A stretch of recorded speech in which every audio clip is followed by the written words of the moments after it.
आपने तो सुना होगा, मुझे पागल खाने में भी 15 दिन रखा गया।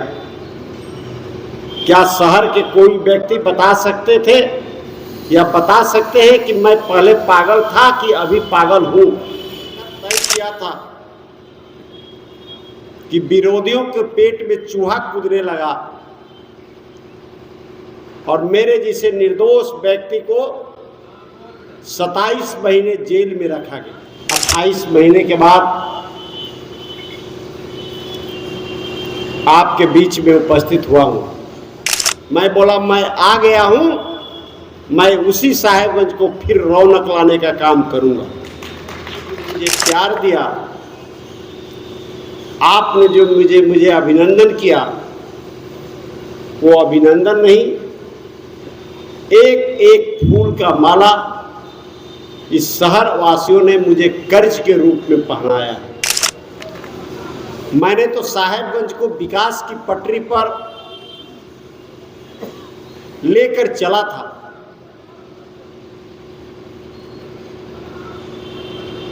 और एक विकास की रूपरेखा तय किया था कि विरोधियों के पेट में चूहा कूदने लगा और मेरे जैसे निर्दोष व्यक्ति को 27 महीने जेल में रखा गया। आपने तो सुना होगा, मुझे पागल खाने में भी 15 दिन रखा गया। क्या शहर के कोई व्यक्ति बता सकते थे या बता सकते हैं कि मैं पहले पागल था कि अभी पागल हूं? लेकिन जिसकी हिम्मत और हौसला बरियार हो, और साहेबगंज वीरों की भूमि है,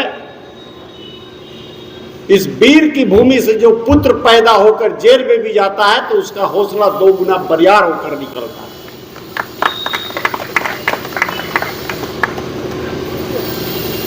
जहां तक विकास की बात है, विकास हमारी प्राथमिकता है। मैं जब चुनाव राजमहल और बोरियों का जीता तो साहेबगंज शहरवासियों की तरफ से बहुत सारे फोन आए और एक ही आवाज सुनने को मिला कि आईएएस विधायक से पिंड छूट गया। मेरे समझ से परे रहा कि विधायक और आईएएस। मैं गहन विचार विमर्श किया तो कुछ मेरे दिमाग में आया कि आईएएस नाम क्यों पड़ा। मैं आपको वादा करता हूं कि राजमहल के विधायक आईएएस विधायक नहीं, रोड छाप विधायक रहेंगे। और इसका उदाहरण है कि मैंने जिस तरह इनको लेकर रोड पर जनता के बीच में हाथ जोड़कर वोट मांगने का काम किया, आज उसी तरह जीतने के बाद भी हाथ जोड़कर रोड से पैदल यहां पर आने का काम किया। मैं बरहेट का विधायक प्रतिनिधि था, हूं। बरहेट हमारे जहन में है। जिस बरहेट विधानसभा को बिजली 4 घंटा नहीं मिलती थी, वहां पर ग्रिड मैंने बनवाकर आज 24 घंटा बिजली दे रहा हूं,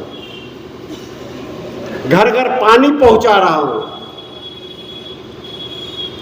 लेकिन आजादी के बाद पहली बार झारखंड मुक्ति मोर्चा को आपने पसंद कर विधायक बनाया है, तो मैं वादा करता हूं कि साहेबगंज जिला झारखंड राज्य के मानचित्र में सबसे विकसित जिला के रूप में दर्शाऊंगा।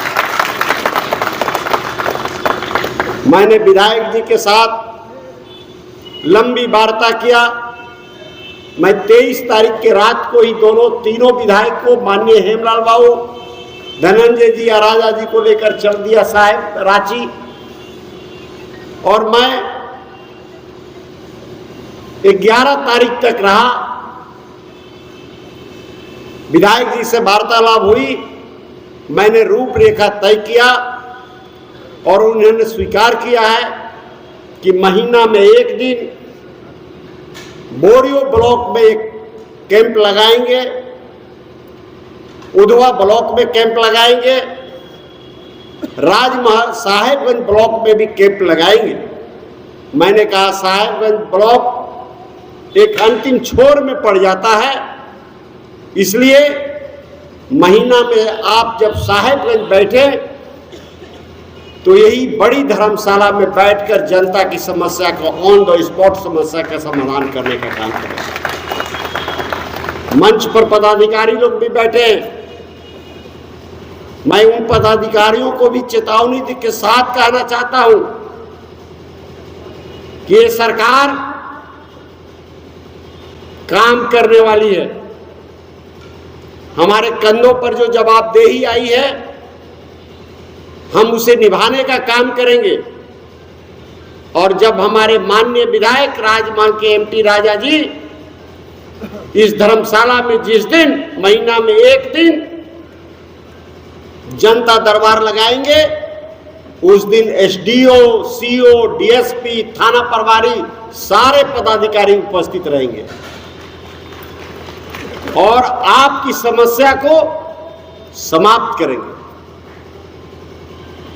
अगर किसी कारणवश आपको अति आवश्यक पड़ जाए तो मैं तो आपका बेटा और भाई हूं, मेरा घर बगल में है, मैं 24 घंटा आपकी सेवा के लिए उपलब्ध हूं, कभी भी आ जाए। मुझे याद है कि इस कोरोना काल में बहुत महीने तक दुकान बंद हो गए थे, सारे व्यवसायी गए, बोले कि हम लोग का दुकान बंद हो गया है, चूहा काट रहा है, पानी घुस गया है, हम लोग भुखमरी के कगार पर है। रविवार का दिन था, हम लोग की दुकान खोला जाए। हम बोले भाई आप स्थानीय जनप्रतिनिधि के पास क्यों नहीं गए? तो बोले मैं गया, उन्होंने बात करने से अस्वीकार कर दिया। मैंने उसी समय यहाँ के डीसी को फोन लगाया और बोला कि सोमवार से सारी दुकान खुलेगी और मैं खड़ा होकर सभी दुकान को खुलवाने का काम किया। किया कि नहीं किया बोलिए?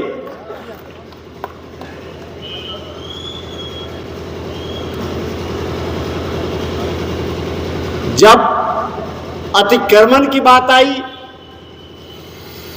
बाजार में बुलडोजर चलने लगे कि कपड़ा बाल्टी सब अंदर रखिए, बाहर नहीं टंगेगा। मैंने कहा 20 सड़क पर रखे, किसी प्रशासन की औकात नहीं है कि आपकी कपड़ा और बाल्टी को हटा देगा। मैं व्यापार को बढ़ावा दूंगा, लेकिन बहुत दर्द के साथ कहना पड़ रहा है कि जब मैं 28 महीने के बाद साहेबगंज जिला में आया तो जो मैं विकास और जो मेरा विकसित साहेबगंज जिला था, आज वो जिला वीरान पड़ा हुआ। बहुत सारे टायर दुकान बंद है, चिप्पी के दुकान बंद है, होटल बंद है, चाय बंद है, क्रेशर बंद है। बहुत सारे एक व्यापारी के पास बैठे हुए थे, कहे भैया दिन भर से मेरी कपड़ा बिक्री नहीं हुआ है। मैं बोला मैं आ गया हूं, मैं उसी साहेबगंज को फिर रौनक लाने का काम करूंगा। मुझे 1250 करोड़ का माफिया बताया गया, मेरे यहां से मिला क्या?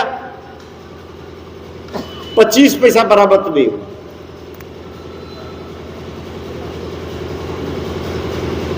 लेकिन मैं डरने से नहीं डरूंगा,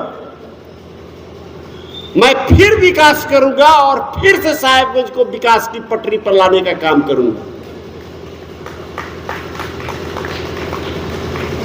मैंने कहा है तो मैं पुनः आपसे कहना चाहता हूं कि 5 साल के अंदर जब मैं 30 में चुनाव लड़ने के लिए आऊंगा हमारे प्रत्याशी एमटी राजा जी आएंगे तो मानिकचक और राजमहल के बीच में गंगा नदी पर पुल का काम शुरू हो जाएगा। साहेबगंज में हवाई अड्डा की जमीन चिन्हित कर चला गया है। मैं आपको दावा करता हूं कि 2 साल के अंदर हवाई अड्डा का निर्माण शुरू होने का काम होगा,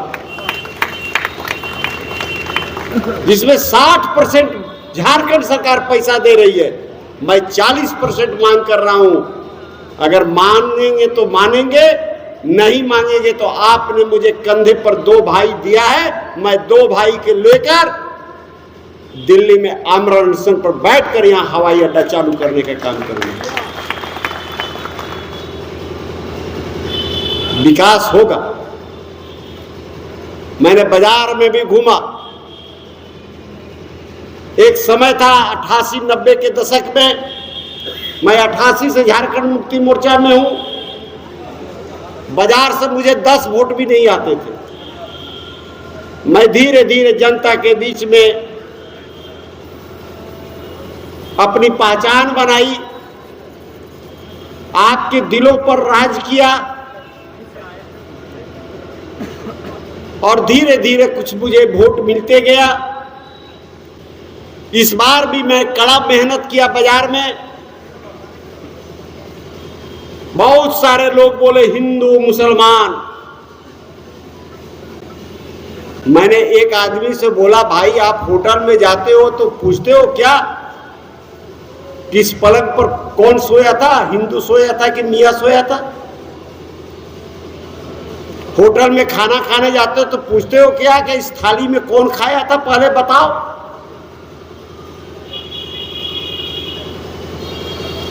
बाजार से मुझे वोट मिला, लेकिन जिस अनुमान से मुझे मिलना चाहिए था उस अनुमान से मुझे नहीं मिला। लेकिन मैं आज इस अभिनंदन समारोह में कहता हूं कि मैं पुनः आपका दिल जीतने का काम करूंगा और अगली बार मेरा प्रयास यही रहेगा कि मैं आपका दिल जीतूं विकास करके, और जितना वोट उनको मिला है उतना वोट मुझे मिले, और जितना वोट मुझे मिला है उतना वोट उन्हें मिले।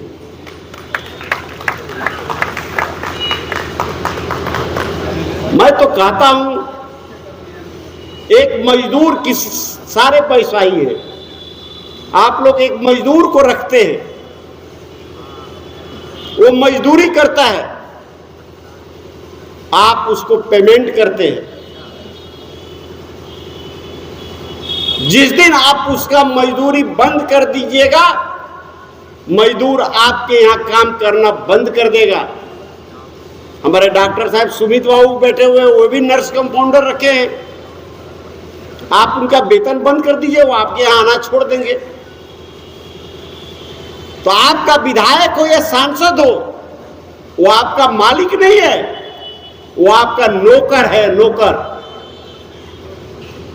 वो अगर 5 साल मजदूरी करता है आपके पीछे, 5 साल तक आपका नौकरी करता है, अब 5 साल के बाद आता है अपना मजदूरी का मजदूरी मांगने के लिए, तो निश्चित रूप से वैसे मजदूर को मजदूरी देना चाहिए जो सच्चे में मजदूरी करे। खास माल के बारे में लोग बताया, मैं 14 के दशक की याद दिलाता रहना चाहता हूं। वीरेंद्र बाबू नहीं है, मोदी बाबू भी थे, राजा जी भी थे, उस समय मथुरा महतो भी राजस्व मंत्री थे, रहते थे, सुनील भरतिया जी भी गए थे। हमने खास माल की आधा से अधिक समस्या को समाप्त करने का काम किया था। उस समय के डीसी साहब सभी को नोटिस दे दिए थे कि घर तोड़ेंगे। हम लोगों ने स्टे कराने का काम किया था कि नहीं किया था? लेकिन जब 2014 का चुनाव आया तो मुझे झुनझुना दिखा दिया गया। जो व्यक्ति खास माल समाप्त करने का कसम लिया था। 5 साल तक उनकी सरकार रहा, खास माल समाप्त क्या करेंगे, उनका तो गोगुर्स ही नहीं उतरता था आंखों से।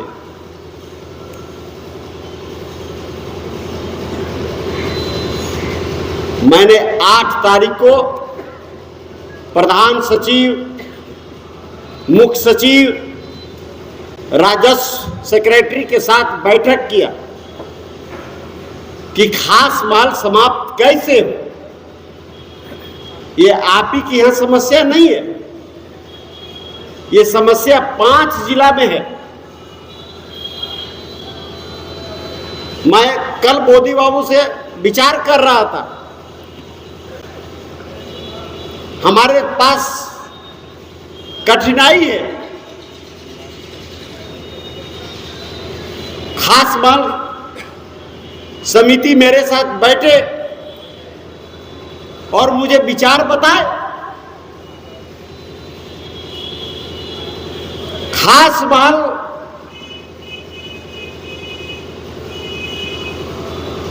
कैसे समाप्त होगा, इस पर गहन विचार हो।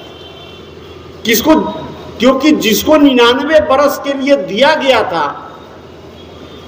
वो व्यक्ति से आप जमीन लेकर घर बना लिए। अब जब खास माल समाप्त होगा तो जिस व्यक्ति को 99 साल का लीज मिला था, उसके नाम से खास माल का रजिस्ट्री होगा। अब वो व्यक्ति आपको देगा कि नहीं देगा, ये कहना गारंटी नहीं है। समस्या तो यहां पड़ा हुआ है 5 जिला में। बहुत देने वाले तो मर गए, उनके बाल बच्चा कहेंगे कि हम नहीं देंगे, आपस में द्वंद्व मारपीट हो जाएगी। इसलिए एक गंभीर मुद्दा है, इस पर पहले हम लोग को बैठकर विचार करना पड़ेगा। समस्या समाधान तो मैं दावे के साथ कहता हूं कि 1 सप्ताह में बैठकर कर दूं, लेकिन समिति बैठे, हमारे माननीय विधायक जी भी बैठेंगे। मैं बहुत चीज नहीं बता पा रहा हूं खुलकर, कठिनाइयां बहुत है, लेकिन हमारी नजर है। अभी हमारे एक वक्ता बोल रहे थे, नवीन जी बोल रहे थे कि बहुत सारे लोग बेरोजगार हैं,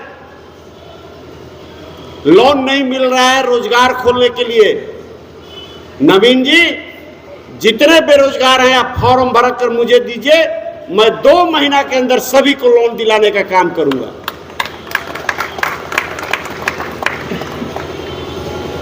और पंकज मिश्रा जो बोलता है वो करता है। मैं दावे के साथ कहता हूं कि जितने बेरोजगार लड़का है सभी कोई लोन ले, सरकार तो लोन दे रही है। एसटी, एससी, ओबीसी, समान जाति, सभी जाति को दे रही है। जेसीबी लीजिए, पोपलेन लीजिए, कपड़ा का दुकान खोलिए, दवाई का दुकान खोलिए, बाल्टी का दुकान खोलिए, किराना का दुकान खोलिए, 40% अनुदान में मिल रहा है आपको। कौन बोल रहा है लोन नहीं मिल रहा है? हमारे माननीय हेमंत सोरेन जी तो लोन खोल दिए हैं। अब तो मेरा काम यही रह गया है कि बैठ कर सभी प्रखंड में फॉर्म भरवा कर सभी को दुकान छोटी छोटी खुलवाएं। जो भी व्यक्ति लोन लेना चाहते हैं, दुकान खोलना चाहते हैं, मैं आज इस मंच से बोलना चाहता हूं कि मैं लोन दिलाने का काम करूंगा, आप दुकान खोलने का काम करें। जहां तक बिजली की बात आई कि साक्षरता मोड़ से वहां तक अंधेरा रहता है, सीओ साहब आप उसे नोट कर लें। 15 दिनों के अंदर पूरे शहर बिजली से चकमक होनी चाहिए। 15 दिन आपका 16वां दिन से मेरा शुरू हो जाएगा। मैं मात्र 15 दिन का समय दे रहा हूं, आप उसे नोट करें। पैसे की कमी नहीं है, आपके यहाँ डीएमएफटी का पैसा पड़ा हुआ है। आप बैठक कराइए डीसी साहब से कहकर 15 दिन के अंदर शहर के सभी पोल पर बिजली लग जानी चाहिए, बॉल लग जानी चाहिए, यहां से लेकर सकरी गली तक। ये सुनिश्चित कीजिए। और मैं 15 दिन के बाद एक बार फिर घूमने के लिए निकलूंगा रात को। अगर नहीं लगा तो फिर वैसे पदाधिकारी को यहां रखना हमको उचित नहीं लगता है, क्योंकि ये माननीय मुख्यमंत्री जी का गृह जिला है। अभी कुछ लोग अस्पताल के बारे में बोले, आपसे पहले मैंने कैबिनेट के बैठक में पास करा दिया हूं साहिबगंज में एक भव्य अस्पताल बनाने का और सर्किट हाउस बनाने का। ये मैं आज आपको बता रहा हूं। आपके यहाँ एक बहुत अच्छी अस्पताल बन रही है और सर्किट हाउस भी बन रहा है बहुत भव्य, लेकिन हमारे यहाँ डॉक्टरों की कमी है, डॉक्टर नहीं है। मैं सारे लोगों से कहना अपील करना चाहता हूं कि अगर आपके पास डॉक्टर हैं तो आप वैसे डॉक्टर को दें। हम डीएमएफटी फंड से वैसे डॉक्टर की बहाली 24 घंटा के अंदर कराने की क्षमता रखता हूं। या जो डॉक्टर यहां आने का इच्छुक है उनका नाम दे, उनका पोस्टिंग करा दूंगा। दिक्कत तो तब होती है हम लोग डॉक्टर का पोस्टिंग कर देते हैं, डॉक्टर साहब नहीं आते हैं। आप उनको सस्पेंड भी कीजिएगा तो क्या करिएगा? वो तो हटिया में भी आला लगा कर बैठ जाएंगे तो उनका दिन रात चल जाएगा। और बहुत मेहनत करने के बाद 16 दिन रांची बैठा तो मुझे 3 डॉक्टर मिला यहां आने के लिए। मैं तीनों का नाम भी बता देना चाहता हूं। एक द्वेष जी मिले, एक पुष्पम भारती जी मिली, एक अल्पसंख्यक से वो मिले, और 2 डॉक्टर से डॉक्टर एक ही जाते। उनके यहाँ मैं 2 बार गया कि सर चलिए, बोले कि नहीं जाएंगे, प्रणाम करते हैं, हमको छोड़ दीजिए, मेरा रांची में अच्छा क्लिनिक चल रहा है। अगर आपके पास डॉक्टरों की सूची है जो आने का इच्छुक है या वैसे डॉक्टर जो सेवा कर सकते हैं, कृपया कर मुझे सूची दें। डॉक्टरों की कमी नहीं होने देंगे, लेकिन हमारे राज्य में डॉक्टर नहीं है। अब आप ही के बच्चे डॉक्टर की पढ़ाई पढ़ लेते हैं, अमेरिका चले जाते हैं सेवा करने के लिए, रूस चले जाते हैं। हमने तो माननीय मुख्यमंत्री जी से बोला कि एक नियम बनाइए कि जो छात्र मेडिकल कॉलेज की पढ़ाई झारखंड से पढ़ेगा 5 साल तक उसको झारखंड में सेवा करना पड़ेगा, तब बाहर जाएगा।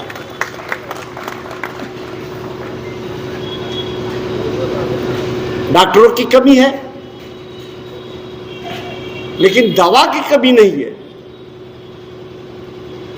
आपको याद होना चाहिए, कोरोना काल में संथाल परगना में सबसे पहला ऑक्सीजन प्लांट अगर लगा था तो साहिबगंज हॉस्पिटल में लगा था, जिसका विधिवत उद्घाटन मैंने ही किया था।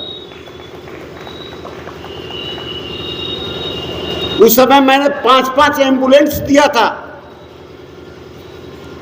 एक एम्बुलेंस तो ऐसा था जो चलते हुए एम्बुलेंस में ऑपरेशन भी हो सकता है, सारी मशीन था। अब नहीं मालूम, 27 महीना हम भी अंदर रहे, अब एम्बुलेंस है कि उसका चक्का भी नहीं है, पता नहीं। अब तो पता करेंगे।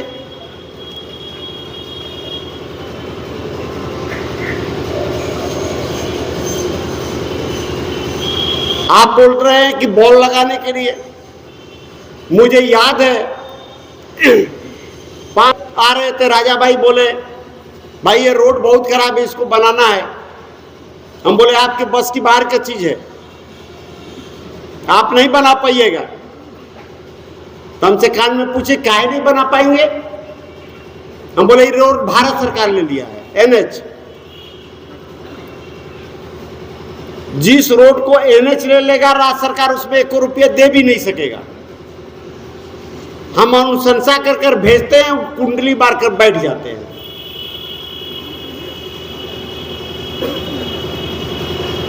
केंद्र सरकार के पास इस राज्य की बकाया पैसा कितनी है आपको मालूम है?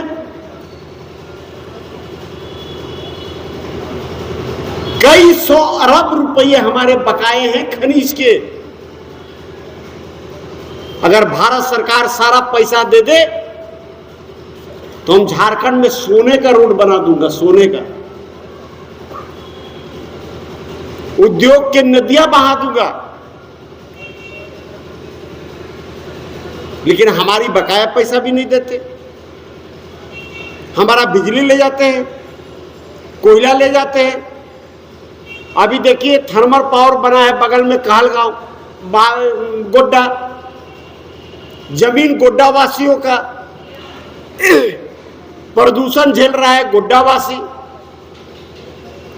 कोयला दे रहे हैं हम, पानी दे रहा है साहेबगंज शहरवासी।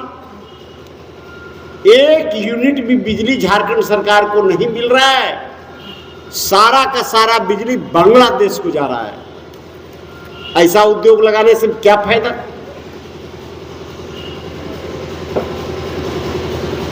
और उस अदानी कंपनी में जाकर देखे, एक भी झारखंड का लोग नौकरी नहीं कर रहा है। सारे के सारे गुजराती भरे हुए हैं। मैंने बुलाया है कंपनी वाले को कि बिजली दो, नहीं तो बीच रास्ते में ही कहीं तुम्हारा पाइप उड़ा देंगे। ना पानी जाएगा ना तुम बिजली पैदा करेगा। जब हमको बिजली ही नहीं मिलेगा तो हम पानी क्यों देंगे?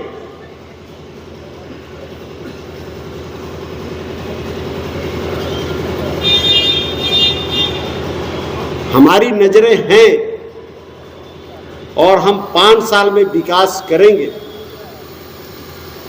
हम उद्योग लगाएंगे।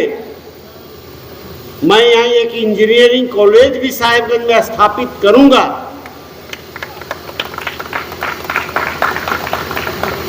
जनता ने भरपूर समर्थन दिया है, झोली भर भर कर वोट दिया है, 56 सीट दिया है गठबंधन को। अगर हम सही मायने में विकास करेंगे तो आने वाला समय में मैं 70 सीट जीतूंगा, 70 सीट।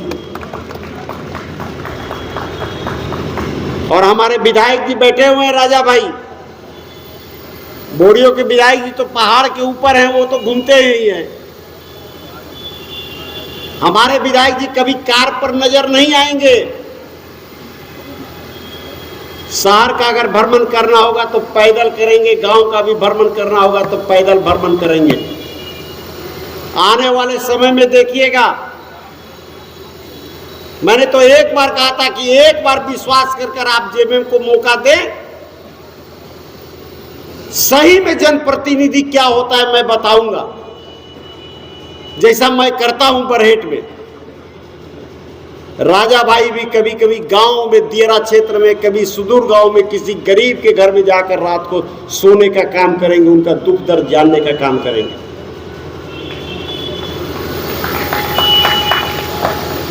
बाजार में भी शिविर लगेगी, देहातों में भी शिविर लगेगा। जनता बहुत उम्मीद से किसी को चुनता है। जो जनता चुनता है वो जनता हराता भी है। विधायक बनना बड़ी चीज नहीं है। विधायक बनकर 5 साल उसको सजेना बहुत बड़ा चीज है। आज आप लोगों ने इतनी जो फूल माला और साल उड़ाए। ये मेरे ऊपर सारे कर्ज भरे हैं, कर्ज। और मैं इस शहर वासियों को विश्वास दिलाना चाहता हूं कि आपका पाई पाई कर्ज पंकज मिश्रा आपको वापस कर लौटाएगा।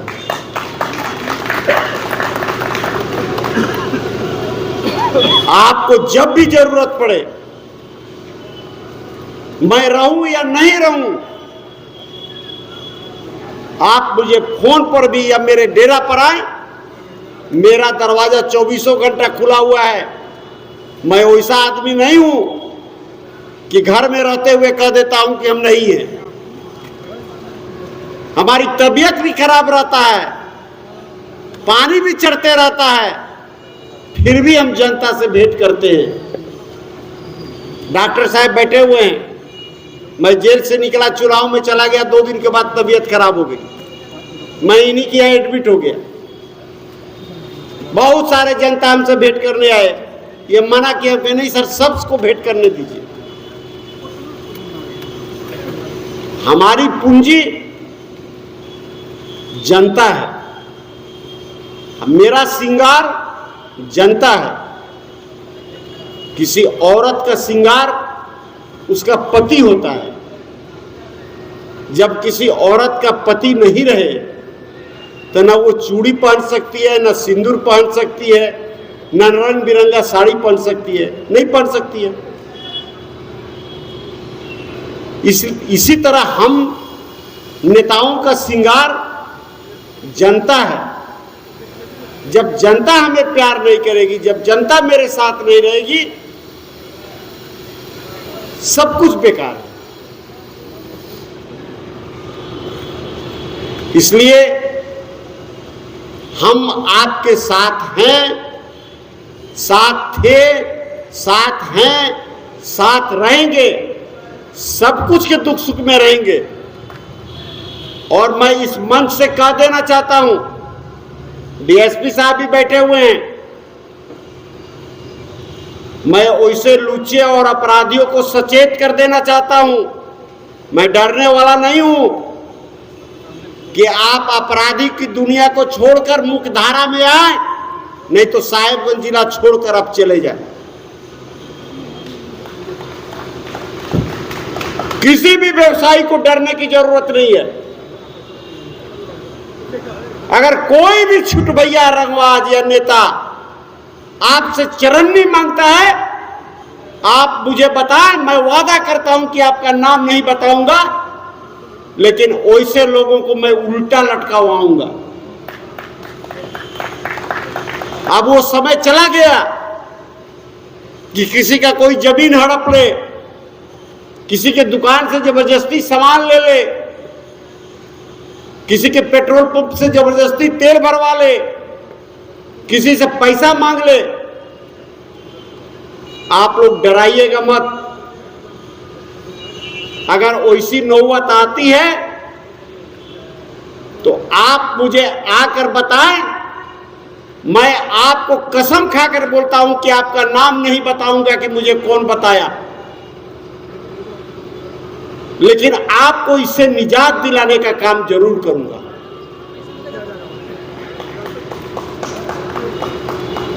हमारे बड़े भाई सस्ता जी बोल रहे थे 2 साहित्यकार का नाम।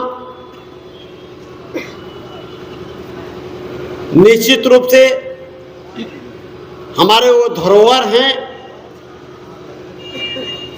मैं आपसे विनम्र प्रार्थना करता हूं कि आप हमारे माननीय विधायक जी से संपर्क करें। एमटी राजा जी से भी मैं निवेदन करता हूं कि बड़े भाई मेरा भी बात मानिएगा थोड़ा, और वो दोनों कवियों का मूर्ति लगाने का आप काम कर दीजिएगा। अगर उसमें मेरी भी आवश्यकता पड़ेगी तो मैं भी देने के लिए तैयार हूं। जहां तक किताब का विमोचन का सवाल है, मैं 1-2 दिन में रांची जा रहा हूं। मैं समय लेकर और आपको सूचित करूंगा और आपके किताबों को यहाँ के स्थानीय मुख्यमंत्री माननीय श्री हेमंत सोरेन के हाथों आपकी किताब का विमोचन मैं कराऊंगा। अगले बार जब माननीय मुख्यमंत्री जी बरहेट क्षेत्र में दौरा करने आएंगे